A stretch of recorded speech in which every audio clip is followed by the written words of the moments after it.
শুভ দুপুর বন্ধুরা। আজকের দুপুরে বানিয়েছিলাম দই ইলিশ। তো প্রথমে 5টা মতো ইলিশ মাছ নিয়ে তাতে 3 চামচ দই, একটু হলুদ আর সর্ষের তেল আর কাঁচা লঙ্কা দিয়ে ওটাকে 10 মিনিটের জন্য ম্যারিনেট করে রেখে দিয়েছিলাম। তারপর একটা মিক্সিং বোলে 2 চামচ সাদা সর্ষে, 1.5 চামচ মতো পোস্ত আর 4-5টা কাঁচা লঙ্কা আর একটু নুন দিয়ে অল্প জল দিয়ে বেটে দিলাম।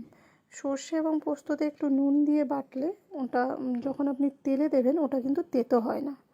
তারপর গ্যাসে কড়াই বসিয়ে সর্ষের তেল দিয়ে সর্ষের তেলটা একটু গরম হয়ে যাওয়ার পর ওখানে কালো জিরা ফোড়ন দিলাম। তারপর ওই ম্যারিনেট করে রাখা মাছগুলোকে দিয়ে দিলাম। যা মশলাগুলো ছিল ওগুলো সব ওই মাছের মধ্যেই দিয়ে দিলাম।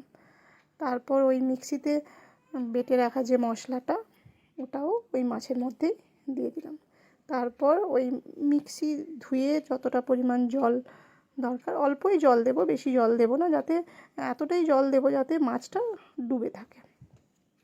তারপর ওখানে একটুখানি হলুদ দিলাম, পরিমাণ মতো নুন দিলাম, আরও কয়েকটা কাঁচা লঙ্কাও ওর সঙ্গে ওর মধ্যে দিয়ে দিলাম। দিয়ে কিছুক্ষণের জন্য ঢাকা দিয়ে রেখে দিলাম। 10 মিনিটের মতো, যতক্ষণ না মাছটা সেদ্ধ হচ্ছে ততক্ষণ পর্যন্ত ঢাকা দেওয়া দিলাম। তারপর ঢাকা খুলে একটু যখন তেল ছেড়ে আসবে তাতে আরও একটু সর্ষের তেল দিয়ে নামিয়ে নিলাম। ব্যাস, আমার দই ইলিশ